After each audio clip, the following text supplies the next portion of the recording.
to the Extraordinary Acts for Others podcast, brought to you by the extraordinary friends here at Freedom's Ring. We are excited to celebrate the extraordinary goodness being done right here in our extraordinary country by some truly extraordinary people. It is our sincere hope that we will excite your spirit, and after listening to today's podcast, you will excitedly go out and do your own extraordinary acts for others in your community. Are you ready? Let's get excited. Thank you so much for coming back for another episode of the Extraordinary Acts for Others podcast made by Freedom's Ring. We love spreading positivity by celebrating people, businesses, and organizations that are doing extraordinary work serving and giving back to our communities, our country, and the world. We here at Freedom's Ring strongly believe that every extraordinary acts for others creates an even more extraordinary America, and that service to our countrymen and women is patriotism in action, and that is worth celebrating. So this week we have Krista Simpson Anderson, a Gold Star spouse who is the co-founder and CEO of the Unquiet Professional, a nonprofit created in the memory of Staff Sergeant Michael Simpson, a Green Beret who died in 2013 from injuries he received from an IED attack. What caught our attention about the Unquiet Professional is that their founding came out of both sorrow and gratitude, and it has the mission to give back to the military community that was so generous to the Simpson family in the wake of Staff Sergeant Simpson's passing. So before we get to that conversation that is very open and honest, we love having Krista share so openly about her story. Here are the 3 things to know about Freedom's Ring and why we are so passionate about serving in our communities. The first thing is our communities need us to be engaged. There's always opportunities for our communities to be better and for growth in our communities. And oftentimes the solutions are out there, but they need volunteers to step up and offer their times and talents to make that difference. People are looking for people to care and to give the time and give back to the community in the best ways that they know how. The second is that service is very empowering and it gives extraordinary benefits to our personal well-being. Because when we give back, we recognize that we do have abilities to make a positive contribution to the lives around us. And that we do have so much to offer this world. And it feels really good when we know our worth and that we do have that ability to help others. So that empowerment that comes from serving, it really helps us gain confidence that we need in our communities, in our neighborhoods, and in the marketplace. If we're looking for jobs or if we're just out trying to be the best people that we can be, service is really skill building in that and empowering for an individual to gain confidence that way. And then the third thing is community engagement through service helps us build the communities around us and to feel more connected. That is why we target military families with service. Not only do we know that service is a family value for us, military families, because we are inclined to serve and to serve our country in different ways, but oftentimes we move every 2 to 3 years that causes a major disruption to our sense of community. And so when we go out and serve in our communities and serve the people of our communities and beyond the military communities, we're making that connection. We're making our temporary duty station feel a little more like home each time we go out and engage in the community. So we really get to know new places, new people, and deepen the relationships with the people that we do already know when we serve together in the community. So those are our 3 things and why we're so passionate about service and why we really believe that serving out in the communities and bringing military families together for that purpose is just a win-win-win situation for the individual, the military community, and the community in general that supports us so much. So with that, we invite you to join our community dedicated to service. Membership is always free at freedomsringusa.org. And now, here's our conversation with Krista Simpson Anderson.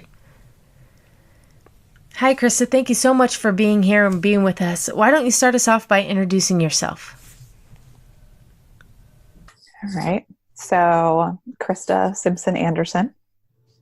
I am a Gold Star spouse and a Blue Star spouse. And so what that means is my first husband, Staff Sergeant Michael Harrison Simpson, was killed in action in 2013 while serving with 1st Special Forces Group.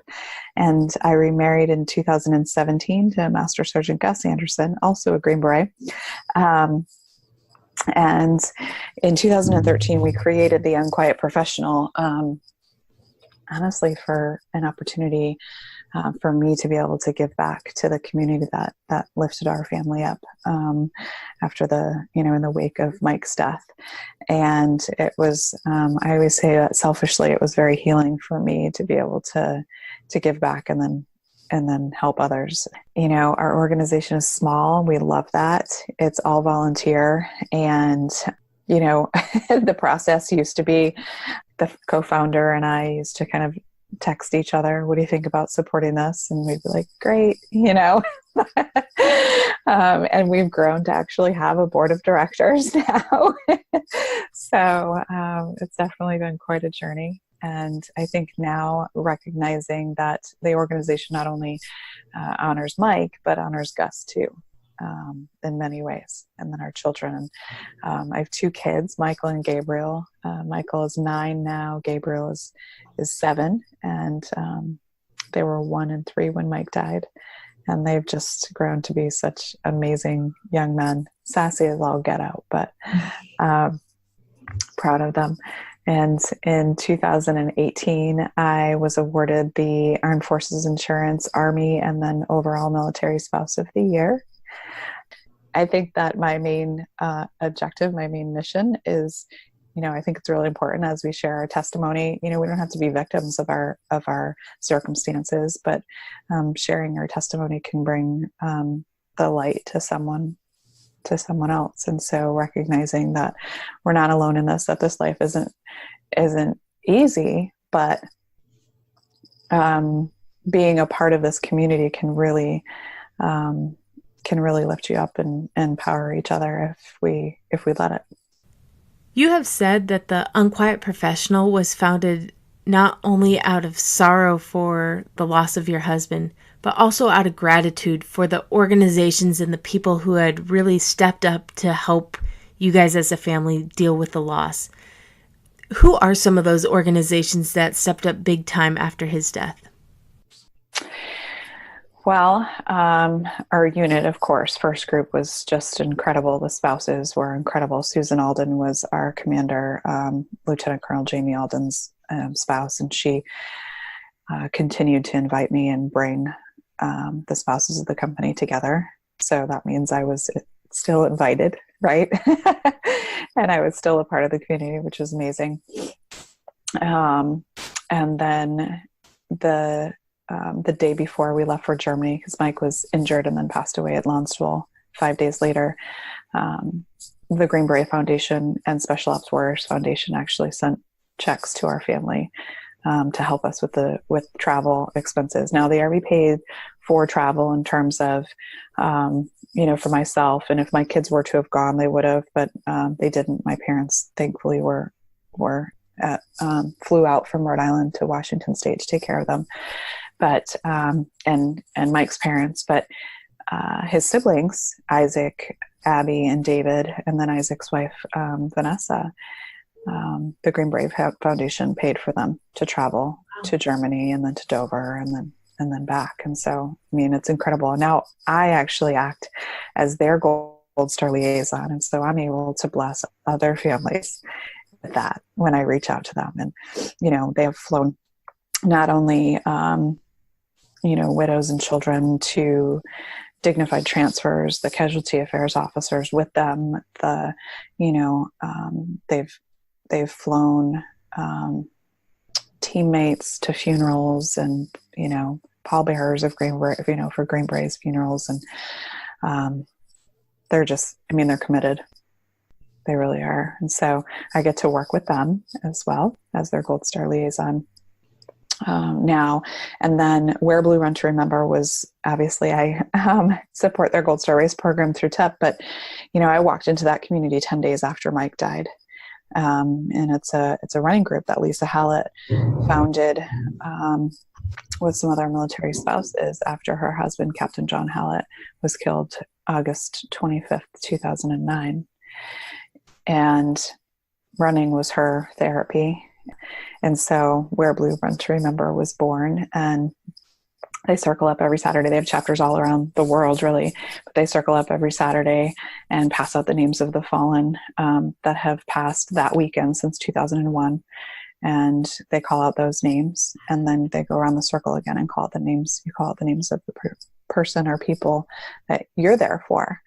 And we did that every Saturday for so long. You know, we haven't connected since we've moved to Virginia to the chapter here, but that's definitely recognizing what my children are missing in that community. You don't know what you have until it's gone, I guess, right? And so just being among, other Gold Star families, but active duty, retired civilians. I mean, the group is just filled with people, and so they're another organization that supported us. The Care Coalition, Special Operations has the Care Coalition that is just, I mean, they're incredible in terms of they have advocates all over the world that take care of their special operators and their families. I'm sure I'm missing. The USO, oh my goodness. They met us at the curb, carried my kids through the airport. I mean, they're just incredible. Well, and it's really amazing that you can name every organization and person who had helped you after your husband's death. And it really shows just how deeply appreciative you are of this, and that you not only appreciate what they have given you, but are trying to turn that back now into serving others.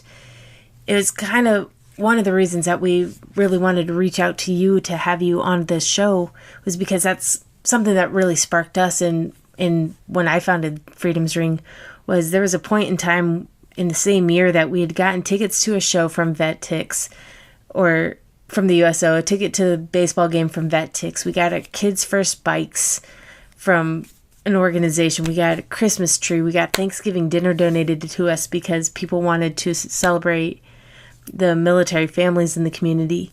And I really wanted to be known for this service and say that we really do appreciate that you want to give us stuff. Please help us find a way to serve you and to serve in the community that has shown so much love for us.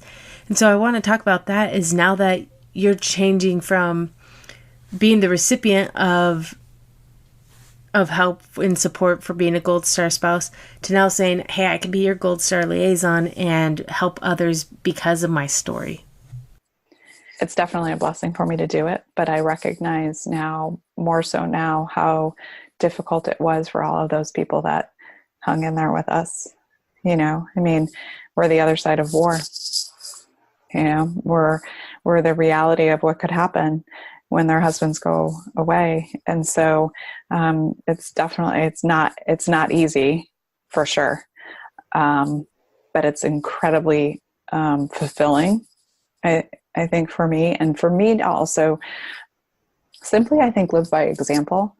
And so for these spouses, especially, to be able to see that I've remarried, I pray that that brings them hope for the future. That's not what they're thinking of. I swore up and down that I would never remarry. I mean, I remember sitting in our briefing for all of our benefits, and they said, well, once you remarry, and if you remarry, and I'm like, I'm never remarrying. I've had my shot. It's a once in a lifetime thing, you know? And so I know that feeling. I remember that. I also remember where we came from, you know, the day that Mike was alive and then the day that he wasn't. And so it's allowed me to have, a lot of this has allowed me to have more compassion for people that don't understand. And it's not about, you don't understand, you know, it's about, you don't understand. I'm grateful that you don't. And so I'm going to give you grace for maybe saying something inappropriate or not being as compassionate as you could be. Well, that grace and compassion is so appreciated, because I think a lot of times we try to tiptoe around the subjects because we don't want to offend. And then that really creates a big gap and big barrier between us that we should be asking about your story and we should be wanting to know more. And it also made me think, as you were saying that you're the Gold Star liaison, that it's really important that it does come from someone who has experienced that. I could think that I may want to do this and may think that I'm a generous and kind person that would like to offer my assistance, but that to really be able to model it and to say, hey, I've been where you've been. I've lived it, that really becomes the powerful testimony, and that the referrals are so more real when you could say, I use these services after to help me through, and that's something that I really couldn't give. Well, I think, I had Rebecca Eggers, her husband Dan, was killed in 2004, and I spoke to her 2 weeks after Mike died. And she told me, you'll re-grieve with every developmental stage. And so, as Gabriel being 1, when Mike died, he's 7 now, and he's grieving for the first time, right? I mean, you'd think 6 years later, people think they must be over it. Well, she's remarried. They've got a whole new family now, and they just PCS. They have a different home, and, it doesn't happen anymore, right? The grieving never stops.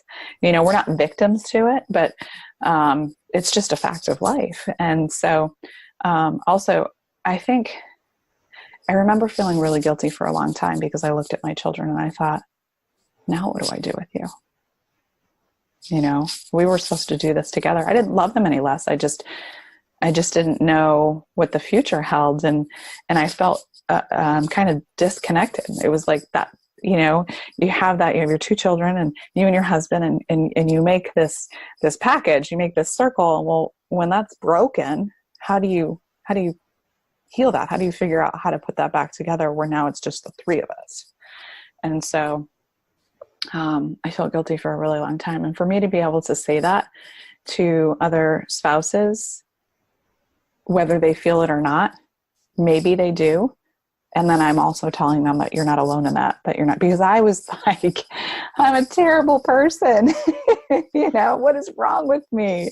I remember, before being out of the house and like running up the stairs, I couldn't wait to see my kids. And then after Mike died, I didn't feel that. And it came back. So. How has it been sharing the stories of Mike and teaching your kids about Mike and keeping his legacy alive for them? How has that worked out for you guys? It's definitely a balance in terms of, I try to be very intentional about honoring Mike, but also honoring Gus too, because his role is not easy. He can tell daddy stories too. He was Mike's teammate. I didn't know him when they deployed, but, and I joke all the time about, some of those stories aren't appropriate right now. They can't hear them until they're older, but, he also has that. My older son asked him, just recently, actually, he asked him when he was probably 4 or 5 before Gus and I started dating. And he said, how come you came home and my daddy didn't? And then just recently said, well, how come God protected you from the bomb, but didn't protect daddy? And so, he deals with that obviously on a level that I couldn't possibly imagine. And so, Mike is always a part of our life in terms of, even if all I'm saying in a day is at nighttime when they go to bed, daddy loves you. They ask questions. Gabriel gets mad at Michael because he has more time or more memories or more pictures or, whatever. And so we work through that, but I'm so blessed and so grateful to have a husband who can support all of that, and who doesn't, get upset that we're talking about Mike or, feel overshadowed. Well, and I can only imagine just how important that is for the family to be able to share openly about Mike, and that each of them have their own connection to Mike, and just that you guys are able to come together and keep his spirit alive in the family. You talk about with the Unquiet Professional that it does have both elements of Mike and Gus in it, and can you talk more about that and how both of them play a role in the nonprofit? Well, I think recognizing, obviously, we honor our fallen with our organization, but then we honor those who are here. I stay away from using the term ultimate sacrifice, because I think that's very unattainable. And I don't think that Mike's sacrifice is greater than a family's sacrifice whose service member has come home wounded, whether they're visible or not. I think for our veterans, kind of looking up and saying, okay, that service member paid the ultimate sacrifice. I'll never sacrifice that much because I didn't die. Well, I mean, my faith tells me that he's in, he's not suffering anymore, right? But they are. And so I say final sacrifice as opposed to ultimate. So I'm going to ask you to start saying that, if you will. Because I think that, recognizing and honoring our veterans and things that they may need, and it could be simple. But, I think taking those two pieces and pulling them together honors them both, because now I know what it's like so Gus and I got married, and a month later he deployed, so we were married through one of his last deployments, and, feeling and knowing and experiencing when they don't come home, and then experiencing a different husband, if you will, and him coming home. I remember seeing him get off that bus, and my kids call him Dad, thankfully. They needed that. I needed that. We all needed that. But, they ran and Dad, and jumped in his arms. And it literally took me back to, October of 2013, when I heard a little girl screaming Daddy and jumped into her dad's arms. But my husband wasn't getting off that bus, and now he was. I thought I'd waited for this for so long. But seeing the effects of it, really seeing the effects of deployments and what that can do to a person and to a family, and just really trying to work through that and being compassionate towards him, and not saying, Tag, you're it. I've been doing this for 6 months. Now it's your turn. And learning. I learn every day. I fail every day too, but. How is it with your kids? They must know more about the elevated risks now, right? So it has to be a different experience than other military families experiencing deployment, that they do inherently know, even though that they were only 1 in 3, that they do know you don't always do come back. Yeah, I mean, especially for Gabriel now, he's recognizing how final death is. And so I'm afraid that the same thing that happened to Daddy is going to happen to Dad, is definitely a statement from both of them that has happened. And so,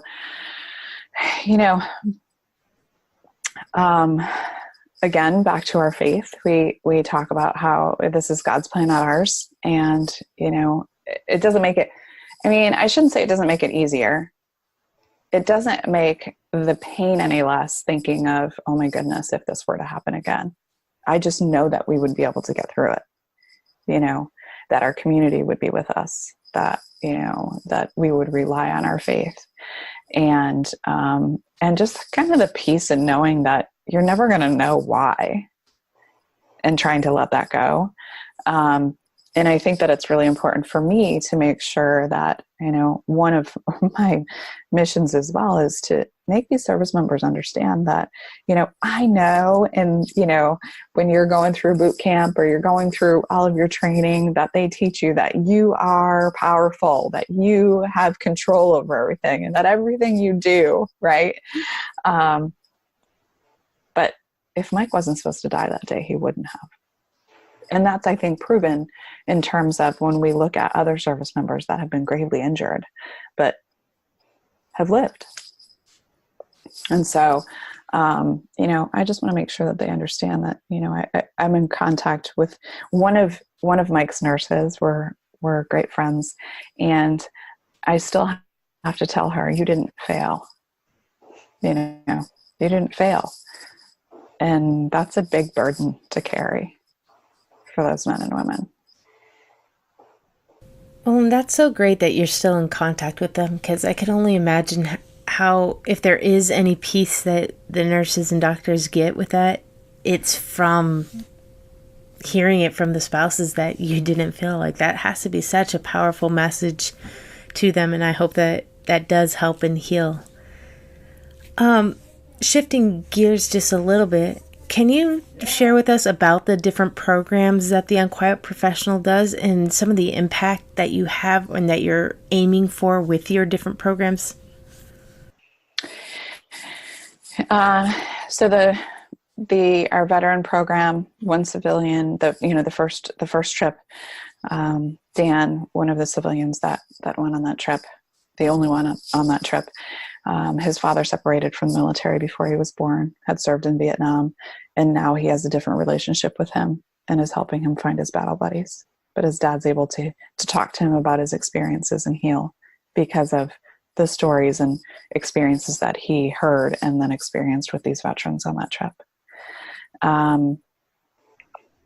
Just the feedback from some of the spouses of the men that were on the trips that we have, saying, wow, he's got purpose now. He kind of found that he needed that reset, if you will. And so no matter what, I think for veterans, no matter what trip it is, no matter where you have the opportunity to go, no matter what organization it is, I say go, get out there with people who understand what you've been through. Because the worst that can happen is you were just fishing for 5 days or whatever, that's the worst that can happen, I think. And that you're not healed by it at all. Okay. So you had a good vacation, but, I think that, it's incredible to hear that feedback and how these men and their spouses, receive what they receive from them. For the Gold Star Race program that we support through Wear Blue, it's, some of them have never run before. And now all of a sudden they're runners because they have found a healthy way to heal. And with our museum project, a dad of a Gold Star spouse had written to the museum, this was the first day that she had come out and the first day that she smiled and wasn't crying all day because she was here at the museum, and felt joy and supported.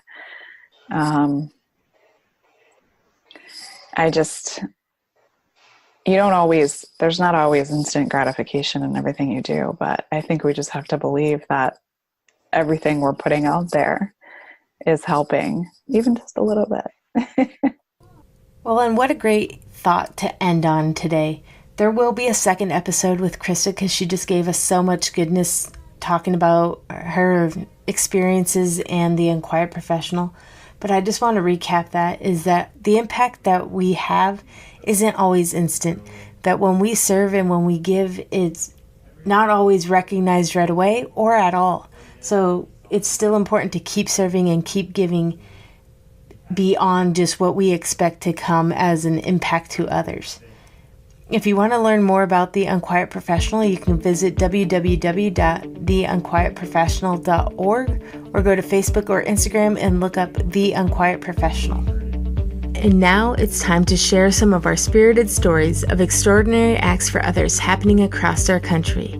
We celebrate these stories because the goodness just raises our spirits and allows us to be inspired to do our own extraordinary acts for others in our communities. So if you see a good news story, tag @FreedomsRingUSA or use the hashtag Extraordinary Acts for Others. Our first story comes from Grand Rapids, Michigan, where police officer Lenema saw Thomas, a young boy who had just missed his school bus, chasing after it. With permission from his mother, Lenema gave the boy a ride to school. The story only gets more extraordinary from there, because during the ride, Thomas said he feared that no one would come to his birthday party that night. Well, Officer Lenema showed up to the party, but he was the only one there. So the next day, he threw a party for Thomas when he got off the school bus. Amazing. Next, we go to Muskegon Heights, Michigan, where a 12-year-old boy is helping fill the city's potholes. This all started because a pothole destroyed his mother's tire and axle, and he wanted to make sure that it didn't happen to anyone else. One quote from the story stood out when Monty, the 12-year-old boy, said, "I tell myself I have the responsibility to do something to help the community out."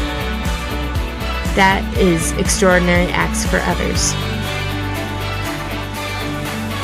So now it's our turn to take responsibility to do something to help our communities out, and to do the extraordinary acts for others, which is simply ordinary service with extra spirit. So when you do your service or volunteer in your communities, share it with us. You can email your story to podcast@freedomsringusa.org or DM us the story on social media, or the preferred way is to post your story and use the hashtag #ExtraordinaryActsForOthers. Thanks again for listening to the Extraordinary Acts for Others podcast. If you want to do something extraordinary for us, subscribe, rate us, and leave us a review, and spread the word by sharing on your social media. We really believe that you are extraordinary and have abilities right now to do something extraordinary for someone else in your community. So join us. Go to freedomsringusa.org and enter the ring, become a friend, and join our family of service, and commit to be engaged in your communities.